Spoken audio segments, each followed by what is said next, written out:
Welcome back, everyone, to another segment of Rabbi Jeff's Pirkei Avos, where we attempt to understand the meaning behind the instructions of our sages and how it's relevant to our lives today. We do this, of course, using the thoughts of our teachers before us and try to make them applicable to our times. Feel free, please, to contact me with any comments or questions at rjfromlj@aol.com. All right, so you'll notice on the side, I put up two Mishnayos, and it will become apparent in just a moment why I put two Mishnayos up. Today is the completion of the first chapter of Pirkei Avos, which is a moment of great siyum. If we were learning live, so then we would have had some food and a little bit of a celebration. But everybody can BYOC, bring your own cake. Okay, let's take a look at the Mishnah. The conclusion. This is the high point, the crescendo of chapter 1 of Pirkei Avos. Rabbi Shimon says, Al shlosha dvarim ha'olam omed. On three things the world stands. Ala din, on justice. Ala emes, on truth. V'ala shalom, and on peace. You sort of imagine to see Superman standing there, and the American way. Like, what is that? That this, you look at it very, very clearly, and it's just a repetition of the second Mishnah. And I put the second Mishnah up on the side so you can see it. Shimon Tzaddik Mishari Knesset Gedola, Hu Omer Al Shlosha Dvarim Ha'olam Omed, on three things the world stands. On din, on Torah, Avoda, and on Gmilus Chasadim. Now,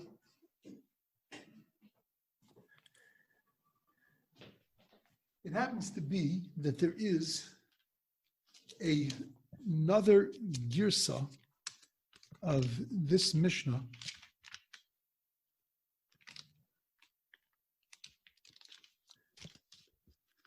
another version which says Al Shlosha Dvarim Ha'olam Kayam.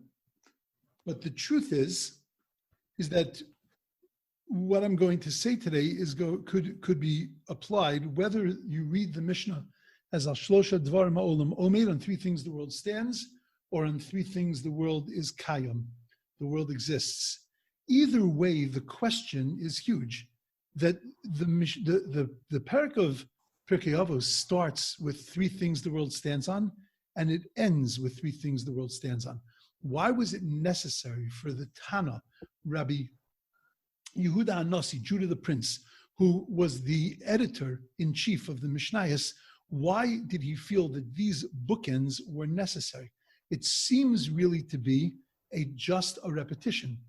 And granted, one of them says Kayam and one of them says Omed, and many people try to make a differentiation between them, that there's a difference between Kayam, that was the beginning of the world, Omed is the sustenance of the world, but I think that there's something much, much more profound and much deeper in this Mishnah, and I think that it ties the entire chapter together, and we'll do that at the very end.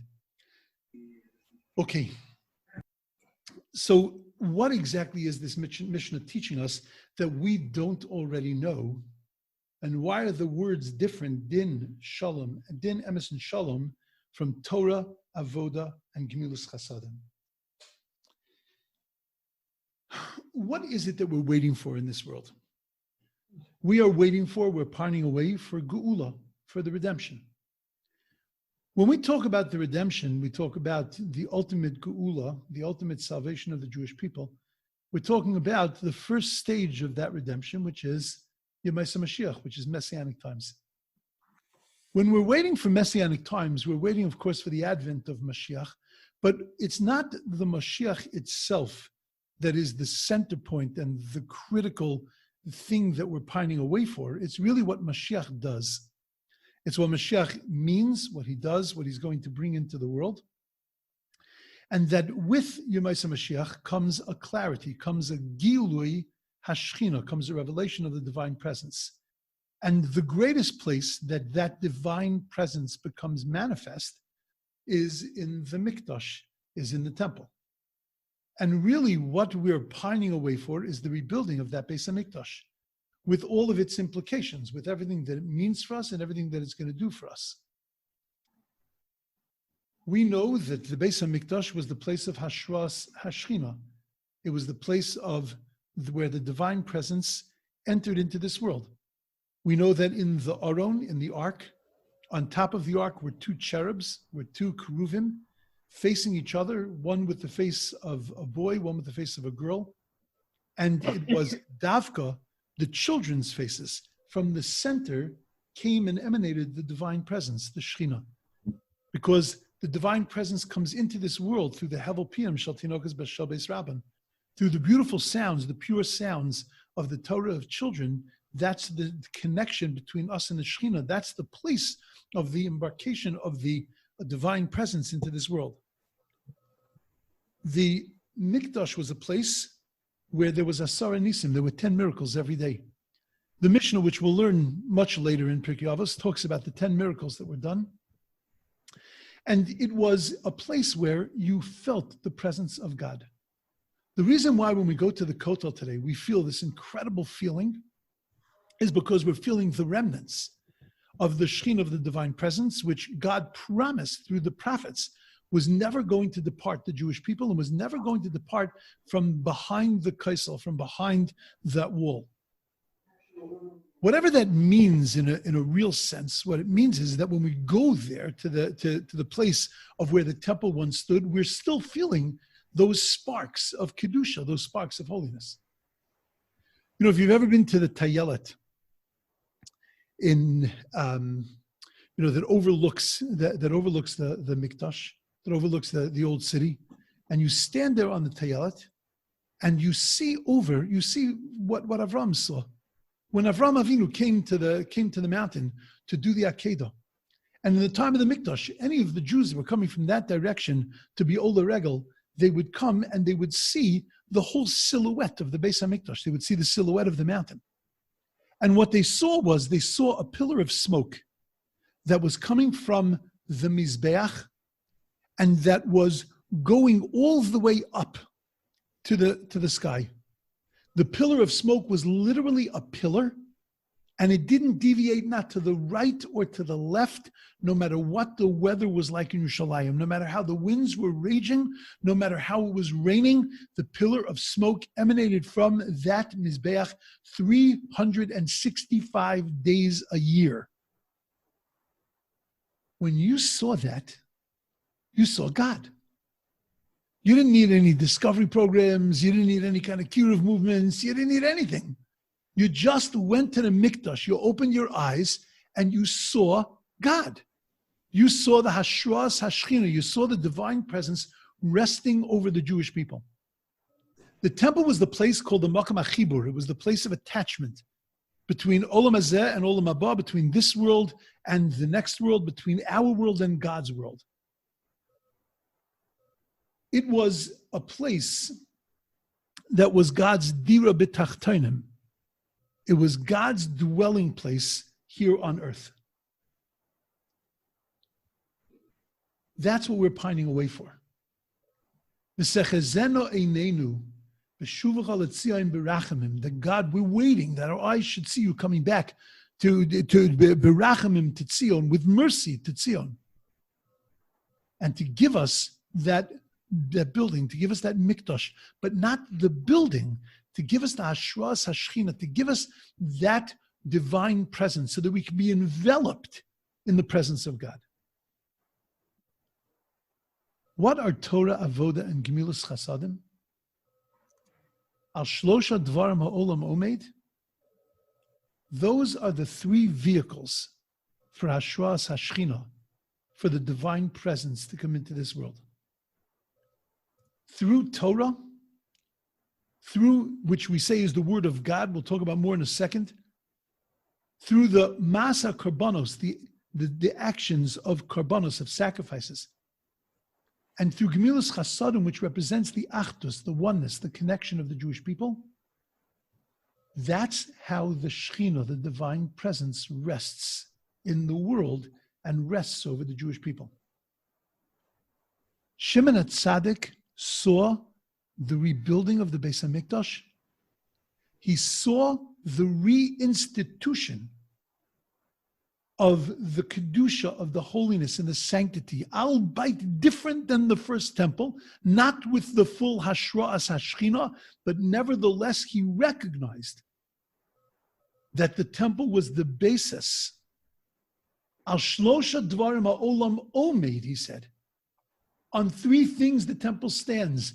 To bring this Hashra'as Hashchina, you need sacrifices, you need Torah, you need Achdus and Klal Yisrael, you need Gemilus Chasadim. Torah, we know that the Mikdash was the place of Torah. Every Shabbos, every day, every Monday, Thursday, when we take the Torah out of the ark, we say, Ki mitzion teitzei Torah. From Zion shall come forth Torah and the word of the Lord from Jerusalem. Did you ever stop and think about that? Ki mitzion teitzei Torah? I don't know what you learned in grade school, but I learned that Ki mi Sinai teitzei Torah. That the Torah came to us from Sinai. The very first Mishna in Pirkei Avos says, Moshe kibel Torah mi Sinai. What in the world does the pasuk mean? Ki mitzion teitzei Torah. That from Zion shall come forth Torah. Because once Har Sinai was finished and the Torah was given to the Jewish people, there was a transference that took place of that Kedusha of Har Sinai. And that transference went over to the Mikdash, first to the Mishkan, to the tabernacle in the desert, and then to the Mikdash in Jerusalem. That's the reason why we have no idea where Mount Sinai is. Now, there is some Arab guy that knows, and he charges money for you to go and see it. But we don't know where Har Sinai is. The reason is because Har Sinai does not have for us that kind of Kedusha. It is a historical place. It is a place where an event took place for us. A seminal event took place for us. But that Kedushas HaHar was transferred over to the Mikdash, and now it becomes Ki mitzion teitzei Torah. In the Sanhedrin that sat specifically on the top of Mount Zion, in the Lishkas HaGazis, in the chamber of hewn stone, there were myriads of Talmidei Chachamim. There were just in the Sanhedrin, the way that the Sanhedrin was set up, more than 255 Torah giants between the main Sanhedrin of 71 and then the two smaller ones of 36, and then of the additional of 33, and then of the additional sages that joined on to these. It was teeming with Torah scholars and the elite, the premier of the Jewish people. When Devorah wanted that her husband should become a Talmid Chacham, her husband, the Am Haaretz, Mr. Lapidus, and she wanted him to become, she was Eishes Lapidos, and the Chazal say, why was she called Eishes Lapidos? Because she made the wicks for the temple, and she never asked for any kavod. Her husband got all the kavod. She turns to him one day, she says, do me a favor, take the wicks to the temple. So he brings the wicks to the temple. And he drops them off. They say, Shkayach, thank you very much. And he goes home. Next day, he brings them and they say, what's your name? Oh, Lapidus, nice. Next day, they start to talk to him more. Eventually, they invite him for coffee. He sits around. They invite him to learn Torah. And he sits there in the Mishkan. And day by day, he stays longer and longer and longer and longer. And eventually, he becomes himself a Talmid Chacham. Chachmas isha bonsa beisa. Our rabbis apply the verse to Devorah that the wisdom of a woman builds her house, because she understood if she told her husband, you're an Am Haaretz, you need to learn more Torah, he would go the other direction. But if she influenced him to go to the Mikdash, she knew that in the Mikdash, that was the place you become uplifted because of the Torah that was there. That's what the Beis HaMikdash was. The Beis HaMikdash was a place where the Sanhedrin was, Ki mitzion teitzei Torah, and it was because of that there was a Hashra'as Hashchina, that there was a resting of the divine presence. There was no machlokes for most of the years of the Beis HaMikdash, inside of the Beis HaMikdash, because Talmidei Chachamim marbim shalom ba'olam, because Torah scholars bring peace to the world. When we daven every single day and we say the words, Hashiva Shofteinu Kvarishayna, God, bring our judges back like the way they were in the beginning, Because as long as the Sanhedrin was around, then the kavod of Hashem is kaifef ala aretz. It's all over. It spreads over the whole world. What we're really asking for, to go back to the Sanhedrin, is we're asking for the Shekhinah, the divine presence, to rest once again amongst us.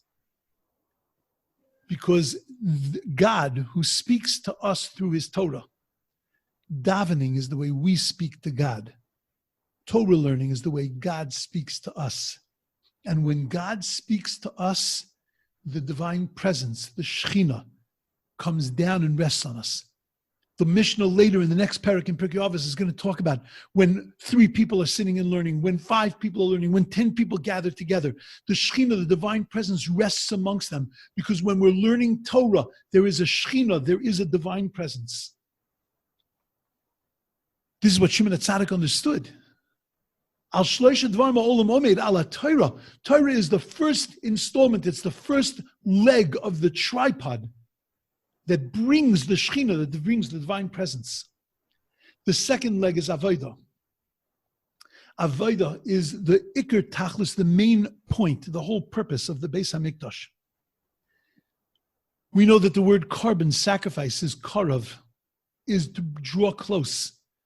Because by offering a part of ourselves to God, to taking part of our money, part of our material possessions, and offering them to God, we were in essence, according to the Ramban, offering ourselves up on the altar. When we took a sin offering and we slaughtered that animal, we weren't slaughtering an animal, we were slaughtering our sinful selves. We were taking our nefesh behini, our lowest part of ourselves, and we were offering that up to God. With the eyes and the legs and the body of the animal, it was all representing us and what we had done wrong. When we finished with the whole experience of bringing a sin offering to the temple, we weren't in a place that we were going to repeat that sin a second time. The most beautiful day in the world, say our sages, was Erev Pesach. Because what they did on Erev Pesach was they plugged up the drains of the Mikdash. And the reason that they plugged up the drains of the Azara was so that the blood wouldn't drain out, so that by the end of the day, of the 3 waves of when they slaughtered the sacrifice, the Korban Pesach, they would be able to scoop up blood from the Azara and toss that on the altar, just in case any blood spilt, and they wouldn't be able to have, no, the person wouldn't have been able to do the sprinkling of the blood for his sacrifice. This way, they took 1 cup, which took all the blood, represented all the blood, and this way a person, because that's the main part of a sacrifice, is the tossing the blood on the altar. It's called the most beautiful day. When I say that to people, people cringe. Can you imagine walking knee deep in blood? Oh, that's beautiful, right? No one's gonna do that in their house. You know, I was thinking of remodeling, maybe putting a little blood on the floor. Like, what does that mean that it was the most beautiful day? Because it represented our hiskarvus, our drawing close to God. Because that's what sacrifices. That's what korbanos were. By the way, that's the reason why. What's the first book of the Torah you teach a child? So everybody thinks you teach Bereshis. Tell them the story of creation. Tell them the story of Noah, of Abraham. Those are exciting stories. No, the Torah tells us Vayikra. It said the word Vayikra was written with a small aleph. And the instruction on the side of the Chumash says Aleph Ze'ira. Aleph Ze'ira means a small aleph, but it also means Aluf Ze'ira, teach the young ones. And that traditionally was the first Chumash that a child learned.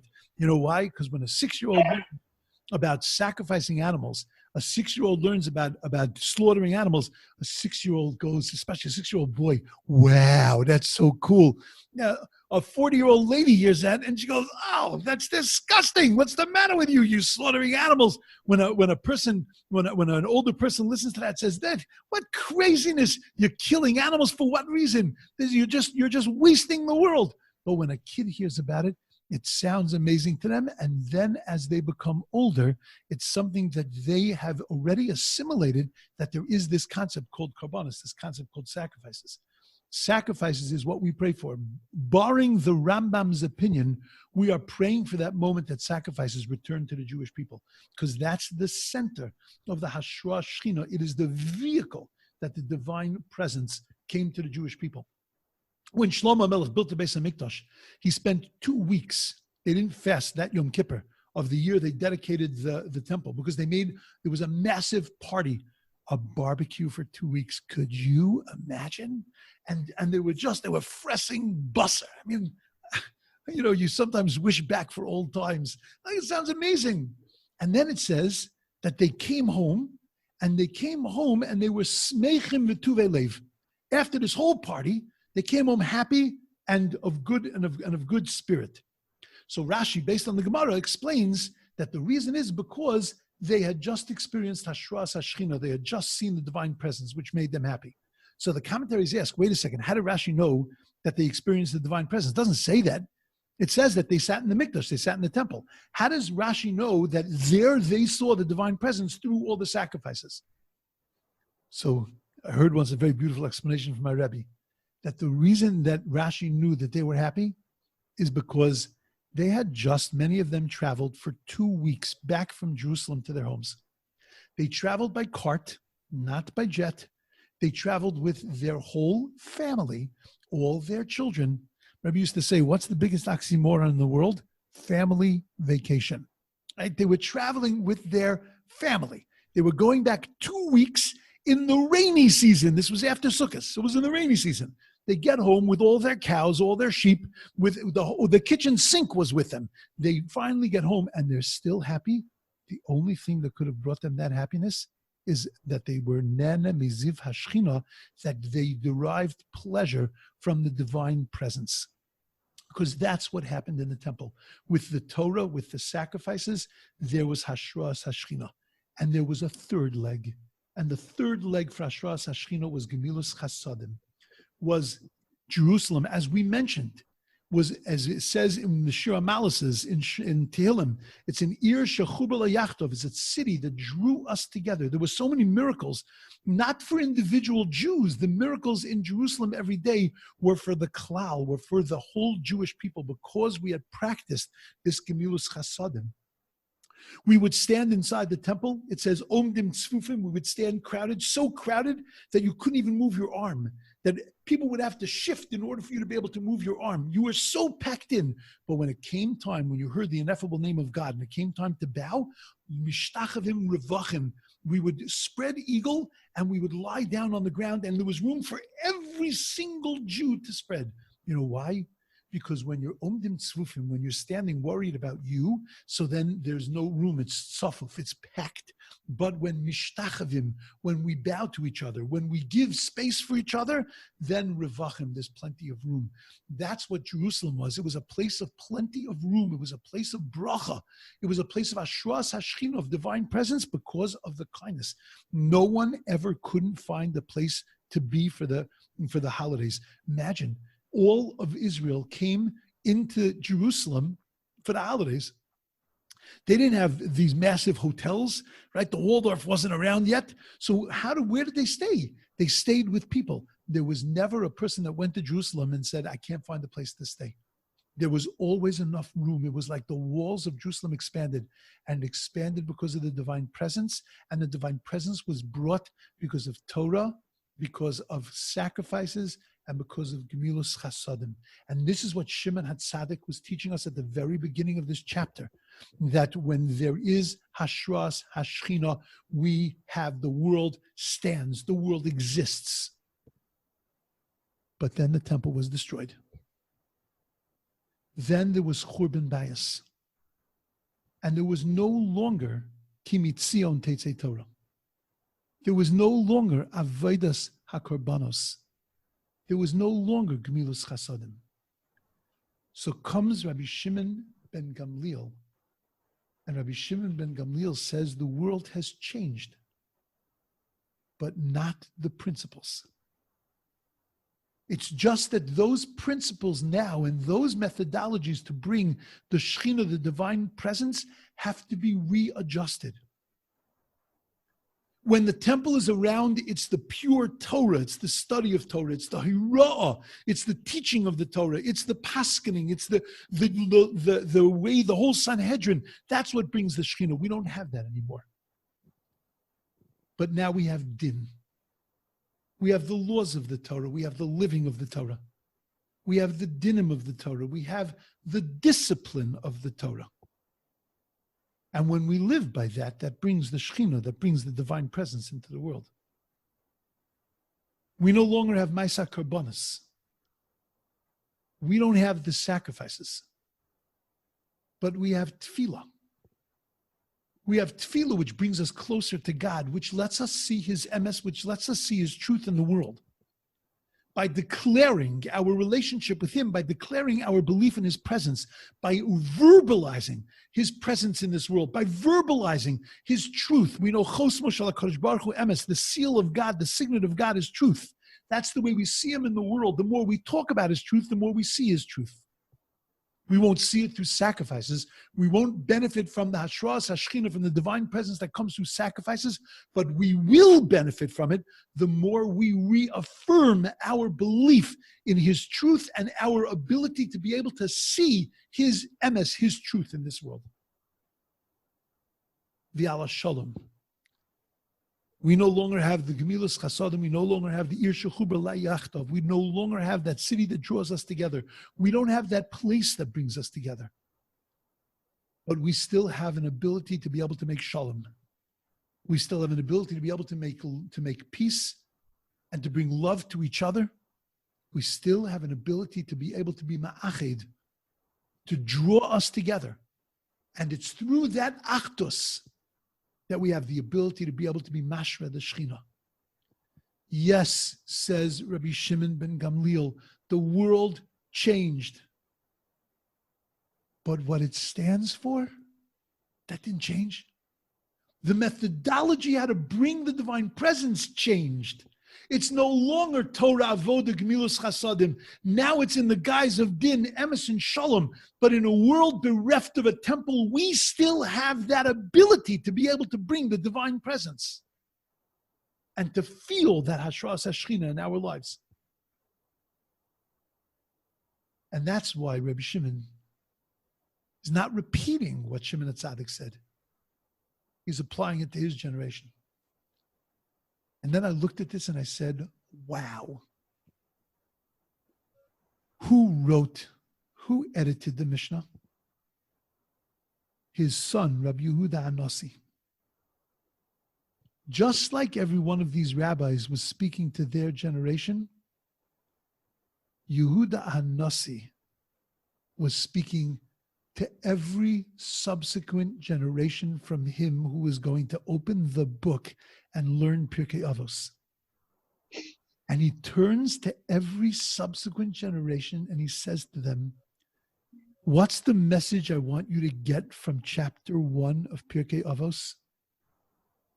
That you need to adapt to the world you live in. Musar is not universal. In the time of the prophets, there was one type of Musar. In the time of the Second Temple, in the time of Chachma, there was a second type of Musar. Post-Temple, which is the 2,000 years that we've been living in, there is another approach. And in every generation, you have to adapt your teaching methodology, your learning methodology, your connection has to be adapted. Not the Torah has to be adapted to the generation, but it's how we apply that Torah, how we connect ourselves to that Torah that needs to adapt in every generation. And that was the Musar of Rabbi Yehuda Hanassi. He puts Shimon HaTzadik's Mishnah in the beginning. He puts his father's Mishnah at the end. And he tells us that this is teaching us you've got to adapt. When you adapt, you grow and the Shechina stays with you. So normally at the end of a Perek in Gemara and Talmud, or even sometimes in Mishnayos, we say Hadron Alach, that we return to you and you, this Perek, will return to us. The knowledge that we gain from this Perek has attached itself to our souls. And our souls have attached themselves to this Perek. We will never be separated from this Perek, and this Perek will never be separated from us. And as I always say, 1 down, 5 to go. Okay, Mazel Tov to all those who started from the beginning. Mazel tov to all those who came in the middle, and mazel tov to all those that came at the end.